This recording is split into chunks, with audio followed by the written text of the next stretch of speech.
just really depressed. What was that? Is this movie? Blankman was depressing? Well, I guess you guys were both in the room. And how you guys don't remember that it was depressing? I think that's on you.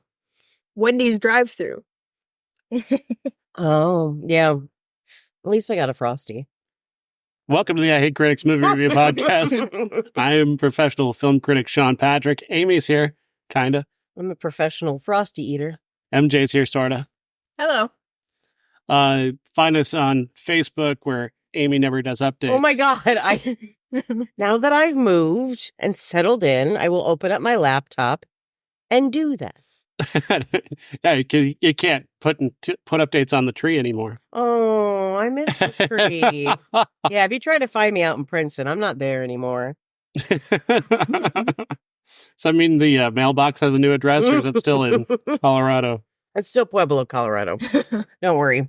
What is it, 60609? That's our assistant. Yeah.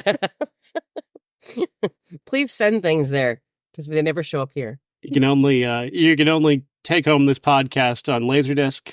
Mm-hmm. It's the only format to get it in other than podcast. Well, we did the special edition beta tapes, but for some reason those didn't go anywhere. We still have a warehouse of those, so we'll get back to you.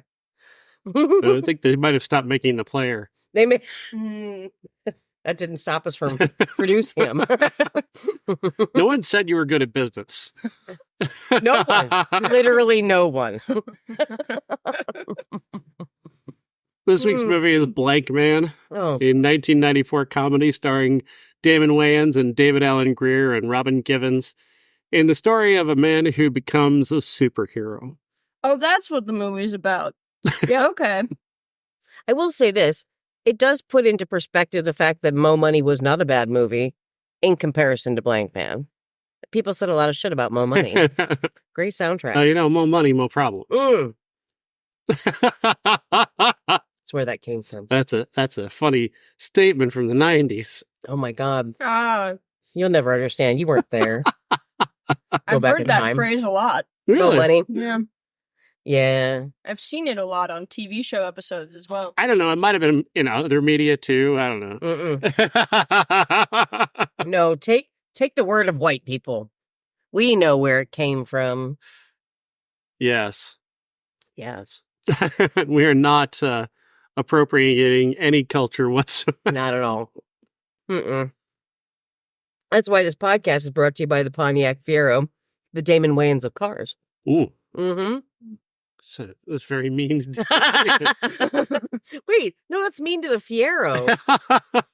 Jeez. There was a time that we, as a people, loved Damon Wayans. This was not that time. I'm not sure exactly why anyone thought they wanted to do this. Well, wait, why Damon Wayans wanted to do this? Why anyone wanted to do this.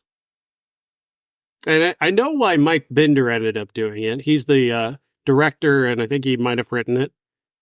I know why he did it, because he was hired to write a completely different project that became Blankman. For Damon Wayans? No.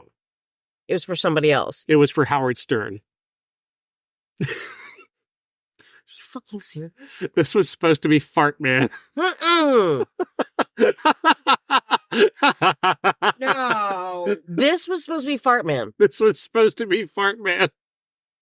Now, we knew Fart Man already because he was on the MTV Music Awards, and it was Howard Stern without any pants on. Well, he had pants on, except for his ass. But his butt cheeks were uncovered because his superpower was farting. Right. Oh, God. That sounds like a superhero my father made up. Oh, God. It's true. You know what? This was like in 92 or something. Yep. Like Howard Stern appeared on the MTV Movie Awards. Yep. With Luke Perry. And Perry. He came down from the ceiling dressed as Fart Man. Yep. Farting all the way. Yeah, just blowing farts, and then Luke Perry just leans in and just grabs both of his ass cheeks. Yeah. Oh. See, we love Luke. Rest in peace, my bro. Yeah.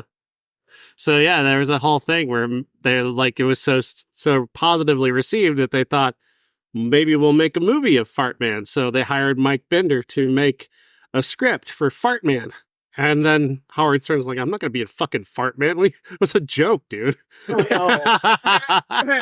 This is fucking stupid. So then they're like, now what? Back Now to the what?" drawing board. Someone called Damon Wayans. Dana Carvey's busy.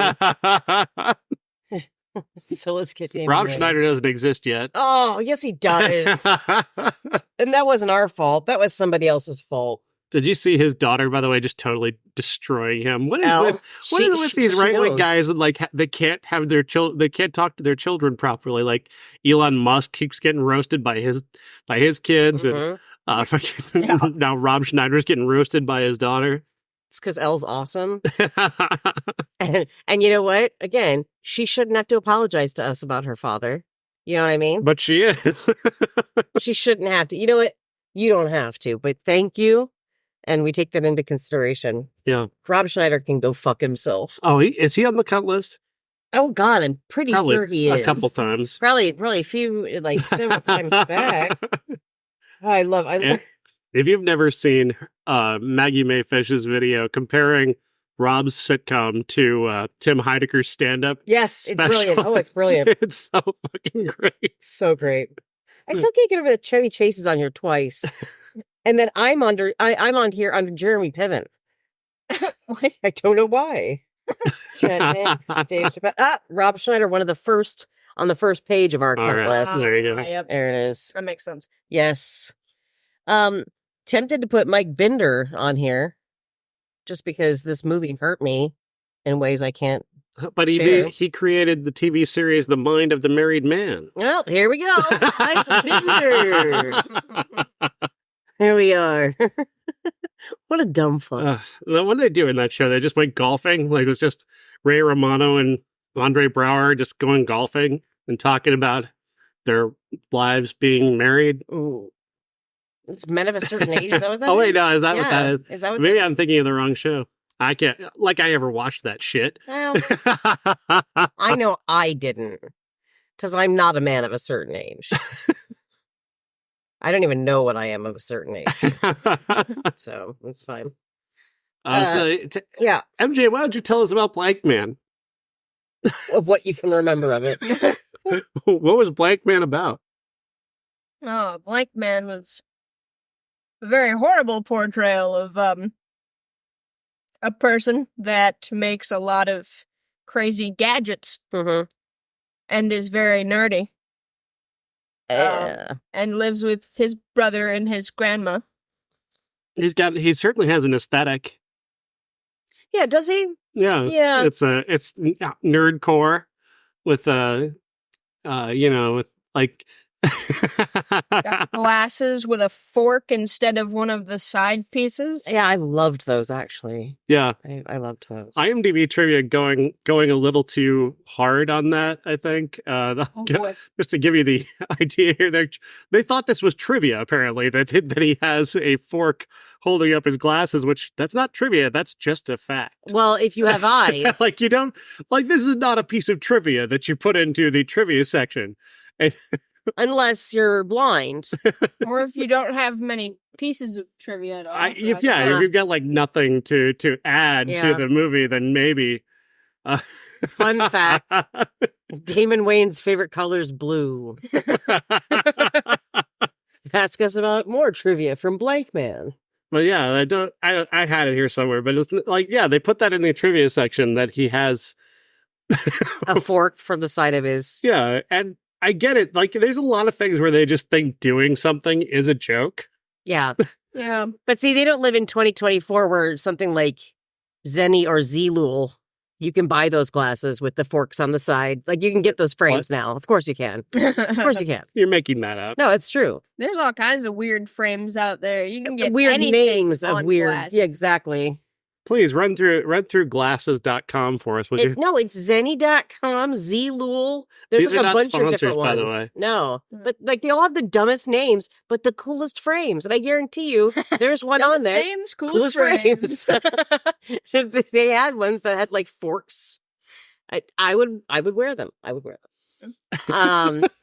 What made me uncomfortable is the without saying it, the assertion that this person has or could be on the spectrum. Yeah. You know what I mean? And it was such an over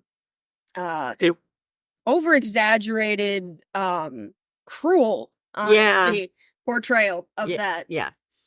It really walks up to the line. Yeah, and spits in our face and then walks away. Yeah. Yep, it did. If you look closely at the left temple part of Darryl's glasses, he has a fork replacing the regular cellulose acetate material. Somebody was bored that day. Looking up shit to just put on the internet. I've always wanted to talk about acetate. This is my chance. You know what they make glasses out of? Cellulose acetate. Oh no! Just roasting the IMDb trivia. My 10-day America's Best class paid off. Not only can I blow puffs of air in people's eyes, I can also tell you the words for the arms of glasses. I went to optometry school for 10 years just so I can tell you about cellulose acetate material in glasses. Yeah, and that's why I'm an influencer now. And I can tell you that a fork would never be used to replace one. This is highly inaccurate, Blankman. I disagree, because he even had the tines bent over on the glasses, which I thought was probably the most interesting part of this movie. Well, it's very interesting, but I'm not entirely sure that it would work. Because of the material that this is made of, I don't think that it would stay. Well, I think you could melt it into there, but then it'd just keep popping off. Like, you'd have to use a pretty tight glue for that. Would you say it's a different kind of acetate, maybe? I'm talking about something other than this movie. It was horrible. He also bent the end of the fork over the ear to make sure it wouldn't fall off. I'm sorry, I thought that was cool. They're also broken in the middle, too, so it was taped in the classic nerd style. See, but they were also off the entire time. So, I'm just thinking, if I had to wear my glasses like this hurts my eyes, right? I was going to say, you're going to get that's going to be... I know the fork was apparently too heavy. It wasn't as heavy as the other side of the glasses, so it's pulling down. This is what we have to talk about because this movie is so shitty. Oh, my God. Oh, my God. It's... Remains of the Day ended. This movie started. Movie is still on. It's still going somewhere. And one of the nice things about this is it's only 92 minutes. That's with the it didn't feel like it. No, it felt like that's with the credits. Oh, with the credits. It like every time a moment happened where it was some sort of action, I felt like I would look away for a second, and then it felt like an hour. Like I was really high, and an hour had passed quickly. And I look up and it's it's still going. They're still fighting. And that happened twice in this movie. This movie, I swear to God, the Fart Man thing must have been a parody, like a Mel Brooks style, parody of superhero movies. And then they adapted it into a more just straightforward kind of comedy version of a superhero movie, because they clearly don't understand how jokes work. No. There are jokes in this movie that, if you saw them in the context of a Mel Brooks movie or one of those parody movies we watched last year. That we loved. They were fucking great. Yeah. And everyone still hates. I don't understand. It's so weird. I get it. You guys got to watch those better. They're so fucking good. Yeah. There's just these things that would make sense if they were there. There's a scene near the end where they're trapped in this lottery machine that's filled with water. Oh, right. And they're the blank robot. J5. I'm watching the movie. I told you. You're like, put your phone down and watch the movie. I'm like, I can hear it. Fuzzy was the one that said I can't hear it anymore. Yeah, I was like, I put my thing up. I was like, I'm zoned in on reading now. So anyway, J5 goes to where they're being held, and it's filling with water and they're going to drown. And so J5 puts 2 holes in it, and then their crotches are right next to the holes. And then it looks like they're peeing. And it's that's a visual gag, I guess, but you've done nothing to set up the gag. It's not just presenting something isn't funny. Well, so I asked you in the middle of everything, I'm like, was this a failed In Living Color sketch? or like it just didn't make. And Sean's like, no, it has nothing to do with that at all. And my mind was blown. This is a very niche reference, but this reminded me of a Channel Awesome movie. Which one? Like Kickassia or To Boldly Flee. Like, it's just one of the, like, because that's Doug Walker's style of humor. It's just like, well, I'm dressed as Sylvester Stallone's character in said movie. That's the joke. Oh, and see, he's Turl from Battleship Earth saying Turl things. That's the joke. That's the joke. Yeah, I could see that. This, again, it goes back to that lame saying, but this was a film that could have been an email. Like it should have been.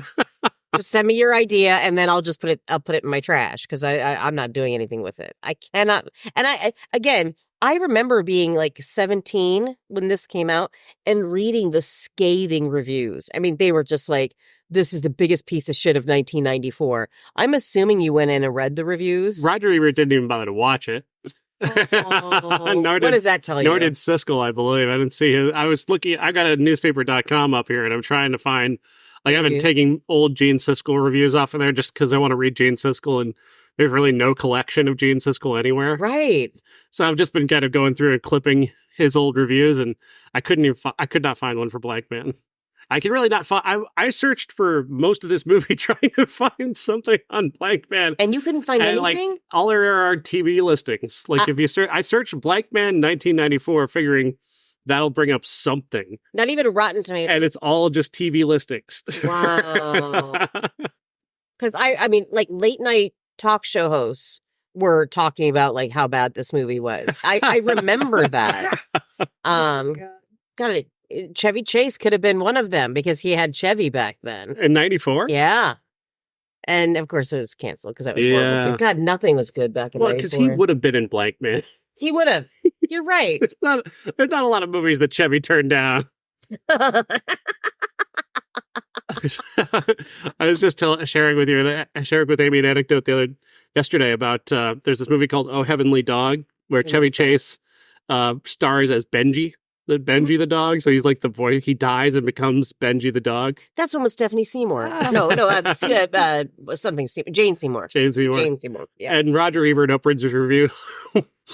Like the conversation between Chevy Chase and his agent getting him to take this movie would be a more interesting movie than Oh Heavenly Dog. So true. That's so true. Oh my God. It's weird because I started having flashbacks that I'd seen that movie before, but I'm thinking it's one of our... You probably saw it on like the Cinema Snob. Yeah, because it seems like one of those. Yeah. I'm like, oh, now I don't have to watch that. Somebody else did it for me. Thank you. I wish somebody would have sat in for us today. We're bringing our stunt podcasters. We do need our stunt podcasters. I do want that. We get Jeff and Bob to watch it instead. Oh. There's just cut to us just kicking back, watching a good movie for once. Tell them what our options were today, by the way. It was this or Natural Born Killers. In the Army now with Pauly Shore, and I thought that's going to be fucking torture. I almost don't know if that could that have been better. Like I'm curious to see like which one made more money, In the Army Now or Blankman. But I'm probably gonna say, well, I mean it's weird because Pauly Shore shouldn't even be a draw by this point. Like in 92, beginning of 93. It was the beginning of the end, I guess. You know, he'd done Biodome. Biodome. I thought Biodome was like 95. And Son-in-Law. Don't forget Son-in-Law. We watched Son-in-Law. Oh, Son-in-Law. None of us are... Your introduction. The movie. Your introduction to Pauly Shore. We could have kept up your Pauly Shore education if we'd watched In the Army Now. Oh, yeah. That's what everyone needs. I want you to know it's because we love you that we didn't do that to you.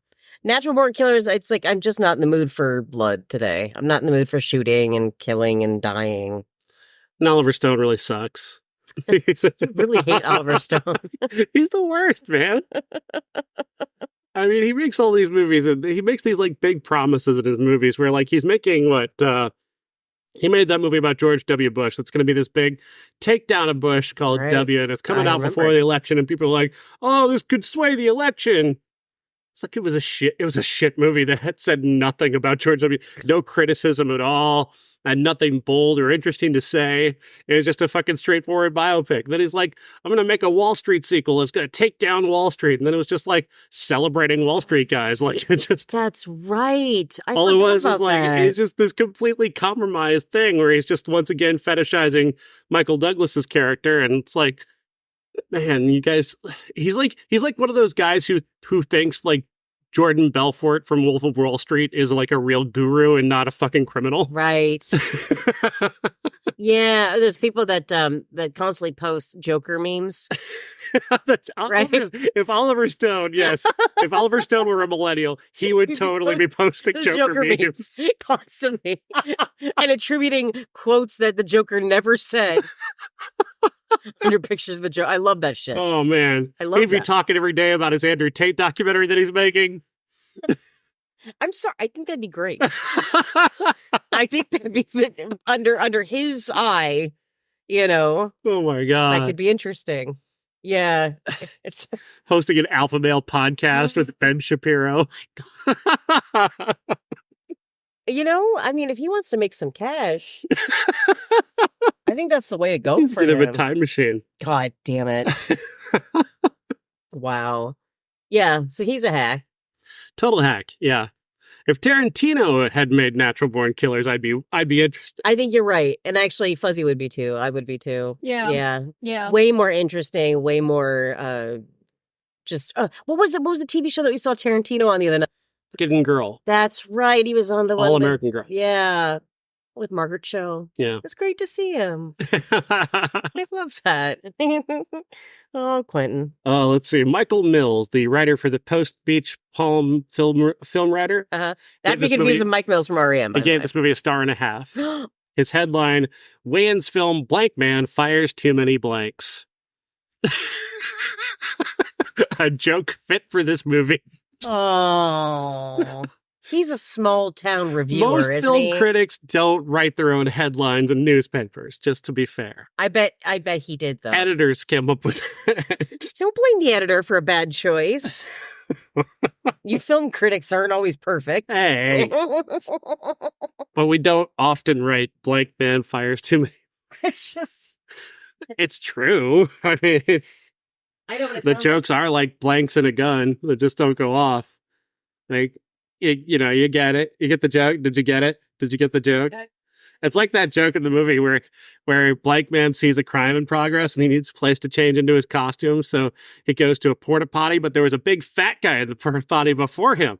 And so when he goes into the porta potty, the porta potty smells so bad that Blankman can't change in there because the guy was so fat.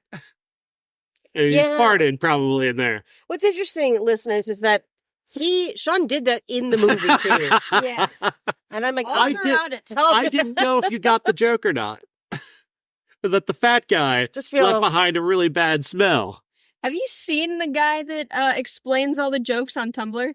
No. There's a guy that just goes around. Yeah, he duplicates the post or whatever and puts his explanation under it, and it's like, this is what it was, this is why it was funny. And I'm like, oh, okay. Oh, I want to do that, but then tell people to pay me $2 afterwards for explaining it. Yeah. Thank you. Holding out your hand, holding an empty wallet open to people. $2. I explained the joke for you. My God. It's like that joke at the end in the lottery machine where the robot drills the hole and their crotches like are right there. And then the water's coming out of the holes right in front of their crotches. We were there too, Sean. That's the joke. I hate you. Now they're saying, like, I think is funny where he's made his own version of nunchucks, but they have a motor. They're motorized. He called them Noonchuck. And it's funny because he was standing in front of a poster of Bruce Lee. Oh, I did miss that one. I had my head down. I think you're missing the film language. Am I? You're both missing the film language at play, and that's Bruce Lee, legendary. Predator is Bruce Willis. Yeah. We gotta get Bruce mentioned every week. No, the film language. Yeah, he's holding nunchucks. He's standing in front of Bruce Lee. Yeah. You know what I hate? I hate a movie that slaps his dick on my face. That's what I hate. Don't do that, Blankman. And the joke of that is that it's a very blunt way to say, suck my dick. Oh, oh God. You know what? This would be the episode where people are like, I had to just turn it off because he just kept explaining every joke. Every single one of them. You see why that's funny. Shut the fuck up. Oh, Chewie looked at me. Speaking of Chewie, you guys remember we're watching the movie, and it's like we're probably like 80 minutes, 75 minutes into it, and we're all just like exhausted. We've been put through the ringer, and then all of a sudden the movie just goes off, and we realize Chewie leaned over on the remote and shut the fucker off. Sean, who doesn't even like dogs, handed me the treat bag and said, "You give him a treat." He earned it. He did earn it. It was a great. It was a better than any joke in the movie. So true. Trying to protect us from a bad movie. I'm so proud of you, Boo. Good job, Bubba. Oh, it was the best part of the movie. It really was, for sure. It was quite funny. Mm-hmm. Once we realized that he was the one that did it. It was timing. Perfect timing. God bless him. Did you have a fair... You laughed. You did laugh. Because he called people Silly Billy, and I love that. I call Chewie my Silly Billy pumpkin pie. I do that all the time.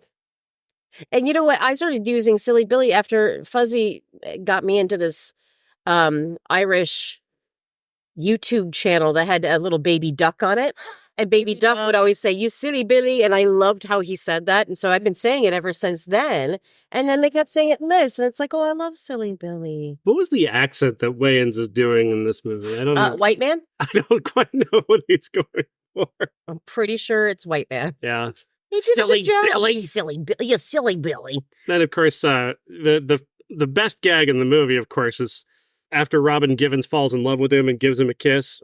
He ejaculates in his pants. And the weird thing is, she looks back at him after as he's doing it, she's just like smiling, like, "Yep, I did that." Whereas I would look back in horror. Yeah, I'd be running. Yeah, Running fast, and I'd get on a plane to another country. Yeah, no. And then Tiny Damon is showing through those pajamas, and I was like, that's where I draw the line. Because he kept like thrusting it outward. Yeah. Yeah. So gross. That wasn't for us. No. I don't think we deserve that. I was roasting Mike Binder earlier. The J.F. Lawton is the responsible for the screenplay, I should say. So maybe he's not as... I mean, he's a bad director, don't get me wrong. Yeah. Because he did direct the movie, but J.F. Lawton wrote the screenplay. Oh, all right. He goes on the front list too. It doesn't matter. They're both I am at such a loss to find actual reviews of Blankman, like real reviews I can't believe from that. the time of Blankman. But I found one from the Orlando Sentinel that is credited to high school student Eric Wang. And he's just lamenting that, Damon Wayans used to be funny. And the whole thing is like, Damon Wayans, where have you gone? We miss you. Because he's clearly not in this movie. You know what I mean? Like the real Damon Wayans, like the actual funny Damon Wayans. Yeah. And he was. Homie the Clown is genuinely funny. There was lots of stuff that he did that was very, And I oh my God, yeah. I like him. I liked, he would do some random stand-ups here and there, and I thought he was very funny. And you know what? I think even looking back on that, I think that still holds up. This movie, I feel like he had like a week off, and he's like, I'm just sitting around at home. I'm just buzzing. I just need to do something. What can I do? And somebody's like, Blankman, and it's like, yeah, Blankman. Let's do that. And now I'm looking up to see if there's a review, and there's a question that says, people also ask, is Blankman a good movie? And the reveal says, the execution is simply horrible. Right there. Highlighted right there. Even AI thinks this movie is bad. Yeah. Oh, AI can write a better country song than this movie. You know what makes me it's true. What makes me sad is that the fourth season of Umbrella Academy got 18% on Rotten Tomatoes. Blankman, 12%. So Blankman and season 4 of Umbrella are like on par. Like, Damn. Okay. yeah. Makes sense. 41% for audience as far as Rotten Tomatoes goes. I should also note J.F. Lawton is also the writer of Pretty Woman. So, again, he's just pure evil, is what it is. Sean hates Pretty Woman. I do hate Pretty Woman. It's not that bad of a film. Oh, yeah, because it's really great portrayal. If for me, I mean, that's how I always thought prostitutes were. Pretty, not on meth. They weren't forced into sex work out of any type of trauma or economic, disadvantage. Yeah. Oh. Look, I just feel like you're trying to ruin the movie for me. I feel like Gary Marshall could have done that on his own. Thank you. He did. He certainly did. There's some good little Hey, Gary. moments. Down there in hell. Down there in hell, he's burning. And he's up here, Gary's down here. Oh, definitely. Talk about it, like if you think the universe is balanced. Like, yeah. If you think there is balance in the universe because they gave the world Penny Marshall and then they gave the world Gary Marshall. Oh, that's so true. God bless you, Penny. Wow. Do you suppose it'd be opposite for us? Like I'll be in hell and you're going to heaven? Because I feel like that could happen. I don't believe in anything, so I doubt it. Okay, yeah. That would kind of hamper my chances, I think. Maybe we're both going to hell. Maybe this is hell. Oh. We watched North Color of Night and Blankman back to back to back. God, when you say it like that. We're watching Milk Money next week, so I mean... No! We did not have a vote on that. No. The show's not over, don't worry. We'll figure out something to talk about here. All right, What'd you think of David Allen Grier as other guy? Those are funny jokes. I gotta give him credit. Those other guy jokes kept making me laugh. The way that they constantly just won't give him any credit. Yeah. Like, if that had been a better running gag throughout, that could have been, there was a potential there. If the rest of the movie was funny, that would have worked. That would have only added to. I think the problem is just like, if they went so far in making Blankman into that nerd caricature, Mm-hmm. like you could have pulled that back just a little bit. Yeah, and not only that, but it's like, if you're going to have a guy who is an inventor, let's say, maybe make him a little bit more sophisticated at that. Like he's like a savant, but instead he's just bumbling and makes things out of secrets can. Yeah, I mean, like that. None of that makes any sense to me. Yeah, and it's not funny. Like it doesn't spark joy. When I hold the film in my hand, it doesn't spark joy. So I'm all about timely references, especially ones from like 5 years ago. Look, we watch old movies. What do you want? When I was hearing him talk, it just kind of reminded me of what Adam Sandler did to Little Nicky. Not that Little Nicky ever had a chance to be any good. Absolutely not. But that stupid voice is impossible to fucking listen to. Yeah. The same thing he did with Waterboy as well. He had the stupid like Louisiana accent that he's trying to do. I guess. I mean, it's not a real Louisiana accent, but we used to think that was funny on SNL when he'd do shit like that. But again, he'd do that just for a song, and then it would be over. We never had to see it again. Trying to extend that out to an entire movie. Yeah, why is it that lots of people that have done like comedy variety shows, why do they feel like they need to take a premise that is about the width of a piece of skin and then stretch that to 85 minutes? Like, why do they think that they can do that? Money.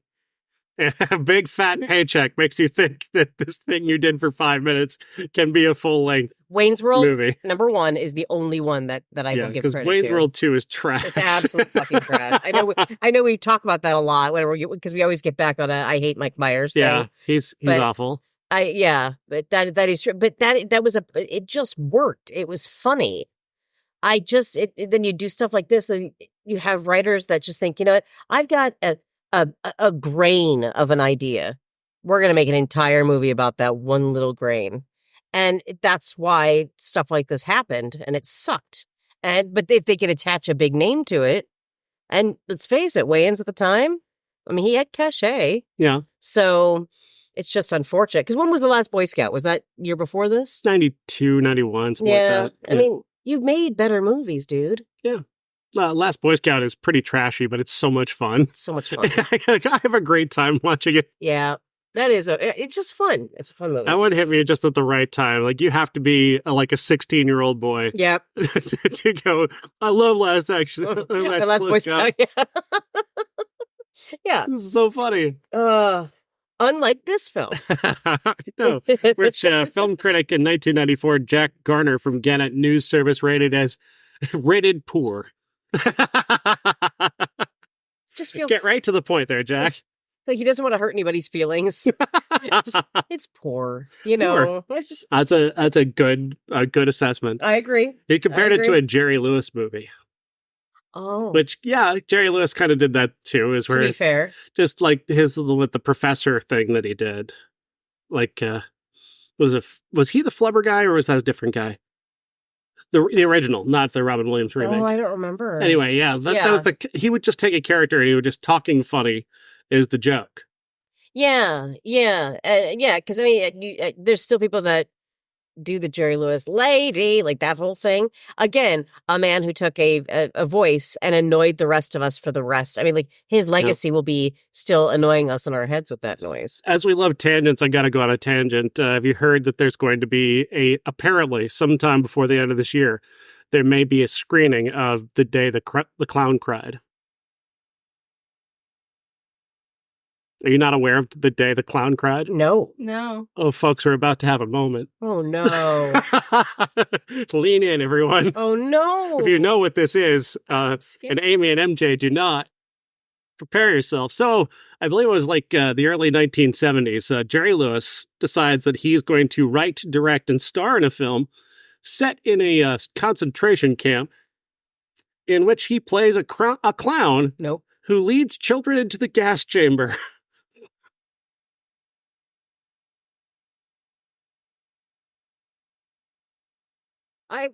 The film was so bad by Jerry Lewis's own admission that he locked it away in a vault, never to be shown until after he was dead. Oh my god! Oh my god! Holy shit! Apparently, like, Jerry Lewis has seen it, like maybe one of his producers has seen it, and Harry Shearer has seen it, and that's it. How did Harry Shearer get He to was see friends it? with Jerry Lewis. Oh my god. Shit. Oh my god. Okay. That is insane. But is it historically accurate? I don't know if they used a clown Could you to lead imagine? children into the gas chamber. I don't know. That's horrifying. Yeah, but then you recognize that like 20 years after that, Benigni was given an Oscar for doing the exact same fucking bullshit. You're right. And Robin Williams did it too with Jacob the Liar. Oh my god. Funny people trying to do Holocaust stories. You know what's not funny? The Holocaust. There it is. There it is. It's never been funny. No. It's not a funny thing. No. We open on a concentration camp. I'm going to stop you right there. All right. It's called The Day the Clown Cries. We opened on Nazi Germany. Look, you describing it is funnier. Now that's funny. The actual film, not so much. It's probably horrifying. Oh my god. Beyond belief. We have to watch it though, right? I mean, We have to. If they do put it out, it's still locked away somewhere. We're all going to be just our mouths agape like they were just not 10 minutes ago. We're like, yeah. Jesus It's going to Christ. be worse than anything we've ever seen, I think. And we've seen Blankman. We've seen Blankman. And Yeah. North. And North. And Bruce Willis's dick. Oh, Color and Night. God. We just keep subjecting listeners to this. Well, we're saving them from having to watch it themselves. That's true. That's true. Yeah. Yeah. That's why I really think we should go to camera so that way we can actually show clips from the film so they can actually feel the pain that we felt as well. What did you think of the Blankman costume, by the way? No. Oh, God. It was just like long red underwear and like his like grandma's curtains Mhm. as a cape. and he'd figured out by accident why they have he works at a repair shop. So why they have chemical beakers? It's like a whole chemical setup in there, like a science lab. That are apparently not his because he doesn't know what it does. Right, exactly. But when he bumbles into it, it turns his smock into bulletproof and knife proof. And fireproof. How? Well, kids, it was never told to us how that happened. It doesn't really matter, really. We just see him dunking his tighty whities into. You gotta protect your junk. And make sure your junk is protected. Just feel like that we didn't deserve that. You know. Robin Givens is gonna kiss him, and his underwear is probably jizz proof. So.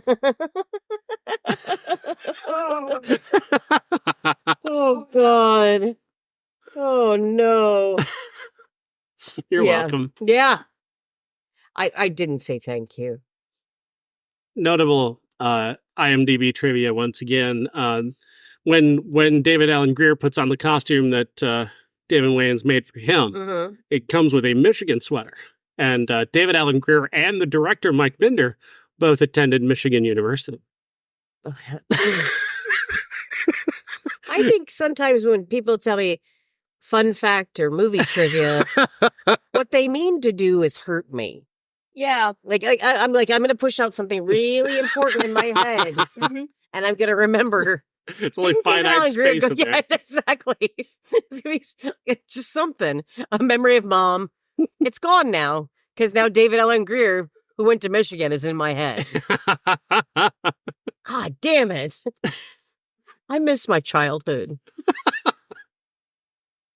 Yeah, somebody put that on the IMDb trivia because that was important. I'm just going to go, if anybody can put anything, I'm just going to say David Allen Grier didn't wear socks on Sundays.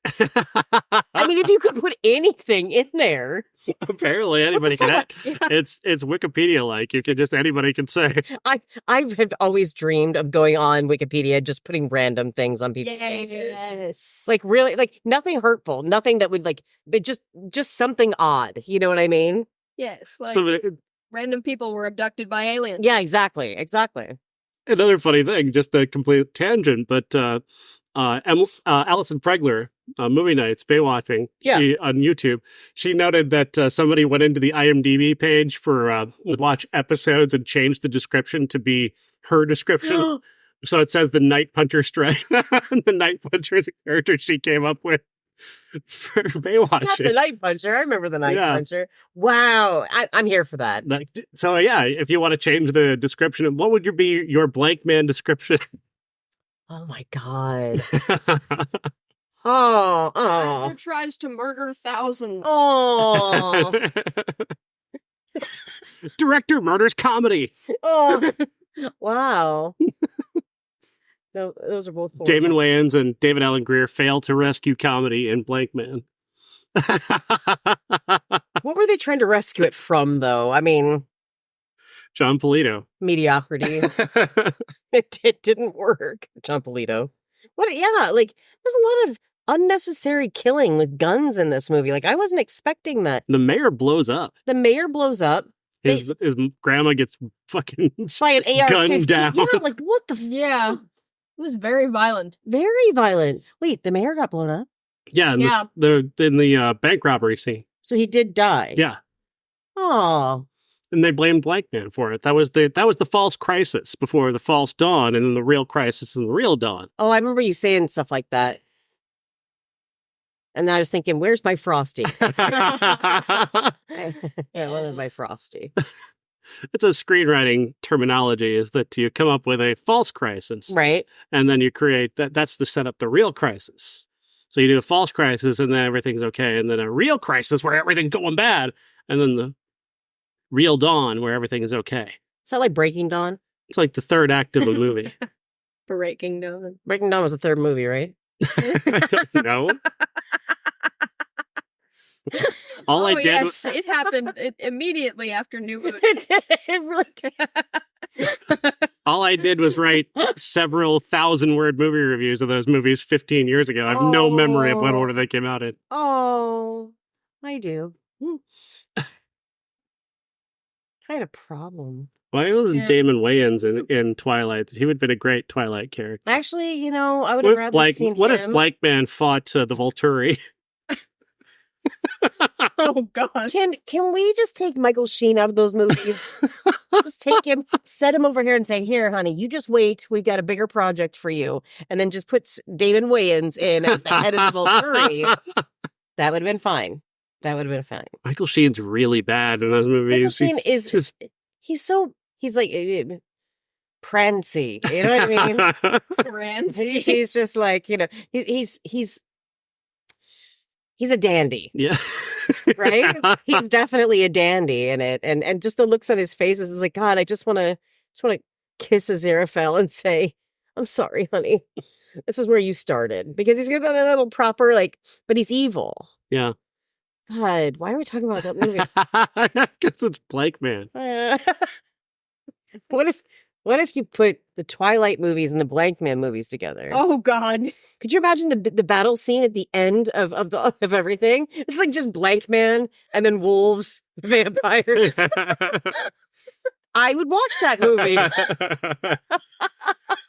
So Blankman, he is he's Robert Pattinson. Yeah. And other guy is Jacob, and Robin Givens is Kristen Stewart. That's right.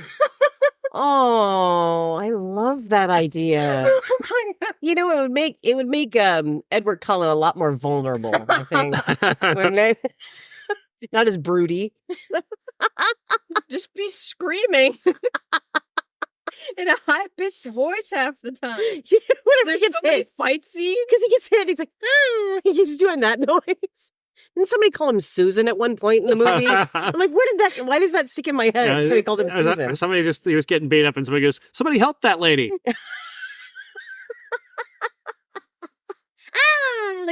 That's how he was screaming. Oh no. Okay, I guess we did like this movie. No, we didn't. No, we didn't.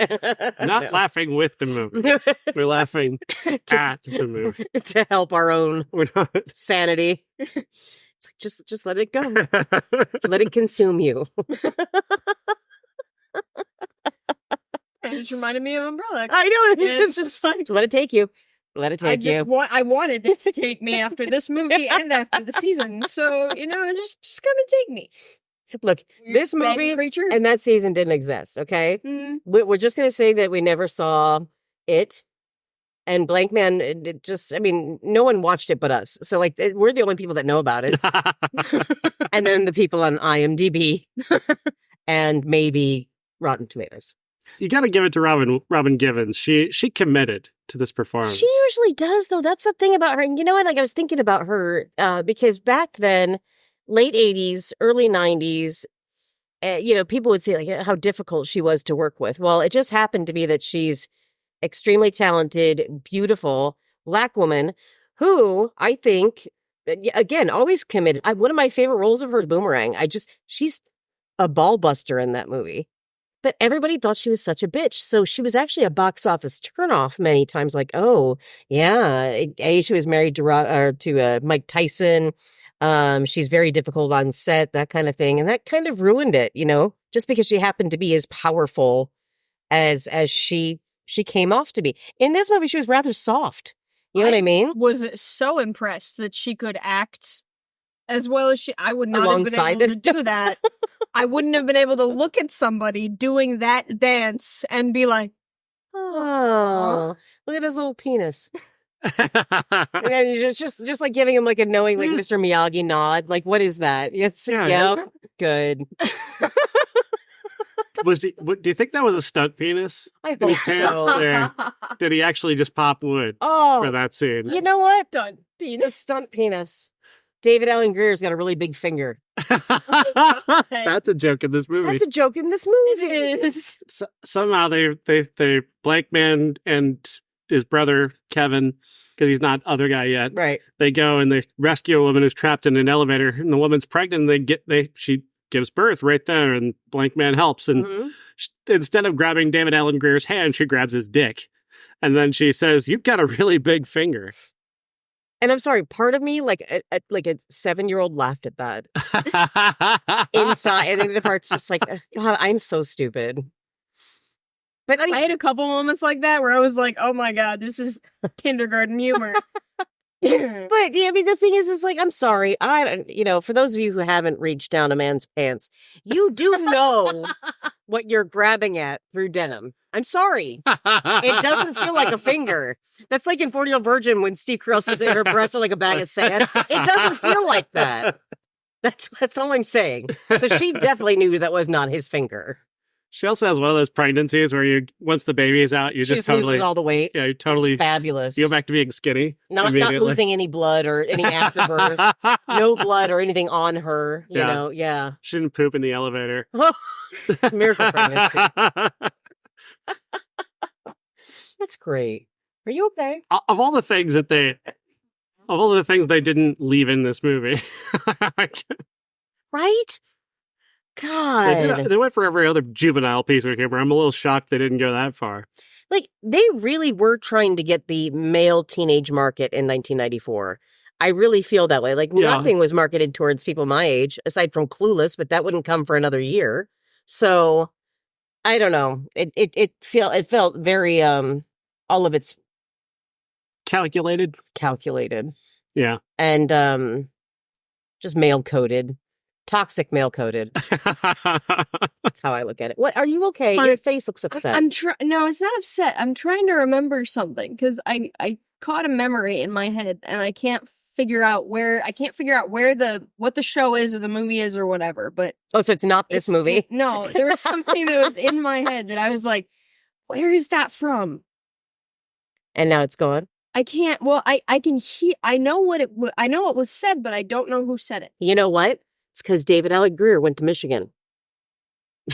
You moved information out, and that moved in.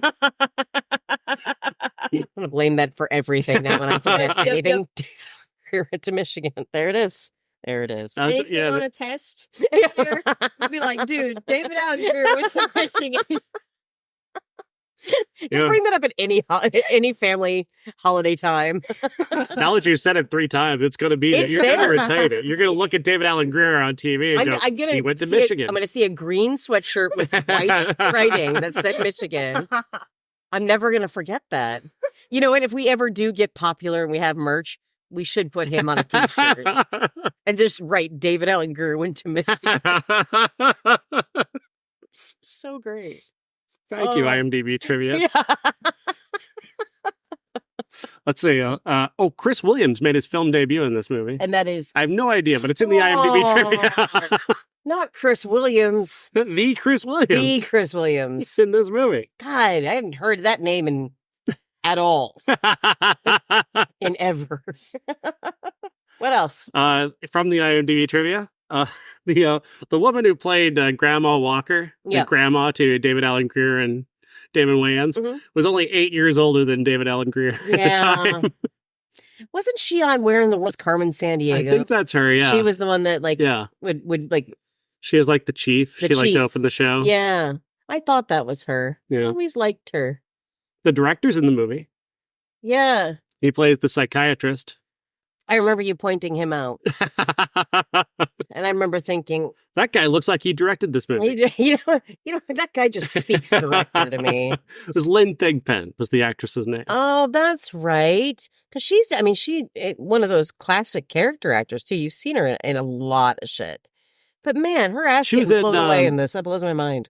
Lean on Me. She was like the really, really angry woman in that movie. Oh, deservedly so. Absolutely. Let's see here. What else do we have? Jason Alexander. Forgot to note that he's also in this movie. He plays a man in a wheelchair who runs a hard copy knockoff called Hard Edition. Yeah. Yeah. He's in a wheelchair. He's bald.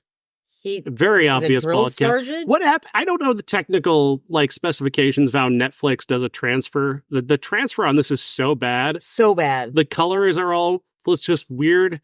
And but then everybody, you can see every pore on everyone's face. Like they've done an HD transfer of this movie, but they didn't Like they weren't able to do it well. When they aged up Grandma, it looked like she had 5 o'clock shadow. Yeah, it was so bad. Really weird. Really weird. But then that also gets into a touchy issue as well. And I this is the wrong place to bring this up, but Too late. this has been a long-term issue in Hollywood. Yeah. Where there are not a lot of makeup artists who can do makeup for Black people. Yeah. Yeah. Absolutely. And you can see that in Blankman because all of the makeup on all of the Black characters is really bad. Really bad. And they would have to mix their own colors because heaven forbid we make colors for people that People aren't don't white. understand, and we're not the podcast to have that conversation, but Yeah. people, like, I've seen it on TikTok, I've seen documentaries on it on YouTube where Same. people are talking about how there's just never, like, it's fairly recent that people began making makeup specifically for Black people. Isn't that something? Yeah. That's Like, fucking that's just one of the weird things about racism that you don't even think about. Yeah, Right. and that is also just like so like passively racist. Yeah, Like it's such a oops, like we forgot to make your shade. it's like, oh, we don't really have this color here. Fuck off. with that, no. Exactly. Yeah. And it's straight ahead racism because, like, Mhm. if and everybody keeps telling me that capitalism is, when it comes to capitalism, it's a fair deal because it's just about making the best product and making the most money. Well, if that's the case, then why didn't anybody make makeup for Black people? Because they had money to purchase makeup. Mm-hmm. They've always had the ability to purchase makeup, and nobody was making makeup specifically for them. Right. So make that make sense. If that's not just direct racism. It's just blatant racism. It's out and out. You know That's what? it. I don't like Black people. That's why you know? capitalism is bullshit. Yeah, absolutely. Absolutely. Speaking of other issues that don't belong, ACAB, all cops are bad. That was proven in this film. The cops didn't do nothing in this movie. No, they That should have been a better running joke than it is. yeah. Like they want that to be a joke, but they're not invested in making that a joke. No. But like we first see cops, like a guy's getting his ass kicked in a behind a house, and he comes running up to the cops for help and falls in their car, and he's bleeding, and they're like, "Get off the car!" Yeah. Then when, like, the mayor gets kidnapped and is, like, being held and is going to be killed inside the Not bank, a powerful white man. they send in Blankman, and then they blame Blankman for everything while the cops are running away. Yeah. Yep. So there is some truth to this film. You know what I mean? Like I said, there are attempts at satire there, but they don't have it. Like, the heart is not invested in No. it. Yeah. No. Absolutely. And if it were centered on that, then yeah, it might. But I'd rather yeah. that. Actually. I mean, that should have been a joke. You've got a Black superheroes trying to fight crime, and all the white cops are doing nothing. That should be And like then a framing funny him with- dynamic. yeah, exactly. and it's that should have been a never huge thing. really touched on. It's Right. never Yeah. really commented on. They don't really do anything with the joke. They make the joke one time, and then they run away from it. Yeah. So it was a white man that wrote this, though. And a white director, yes. Okay, so we have to stop acting surprised. Yeah, I you know what I guess, mean? yeah. I don't know. Anyway, it's over. Yeah. We did make it through. And the thing is, again, I don't hate Damon Wayans for something like this. Mhm. You know? Like, I would hate Pauly Shore for In the Army now. But I don't hate Damon Wayans for this. It was just a bad vehicle, bad Yeah. writing. Bad ideas. Bad ideas. Bad performance. Yeah. Sorry. David Allen Grier is really just not doing anything. Like, literally, his character is eventually just called the other guy, and like that's kind of a satire of the movie. Honestly, is that his character really is just the other guy in the movie. Yeah. Oddly enough, he's the best actor out of all of them, though. Like, he's just a really good actor. Robin I like Givens him. Was. is giving the best performance. That- I'm going okay. to stand by that. That's your opinion. But no, I agree. And then Damon Wayans O-Face is second. Oh, I love you, Damon, but God, So many fuck you for O-Faces that. on this show. Isn't that weird? None of our business. You had Bruce Willis last week. And... Oh. Oh God, I thought about that the other morning. Where it's like, I remember, like, there was a scene where you could hear him coming, and I could hear his voice, and I was like, oh no, like, what therapist is going to listen to me talk about that? No one's going to hear me out. It's like, hey, have you ever seen Color of Night? Let me just play you this scene real quick, because this is what's going through my head now. And then your doctor goes psychosomatically colorblind. Yeah. Oh my God. And then the therapist has to see a therapist. Yeah. And then that therapist gets killed. It's a lot. Yeah, there's a lot of just sets a chain reaction. It's just bad. That's why no one should talk about Color of Night. Every Ever. time somebody talks about Color of Night, another psychiatrist dies. Oh my God. Brutally.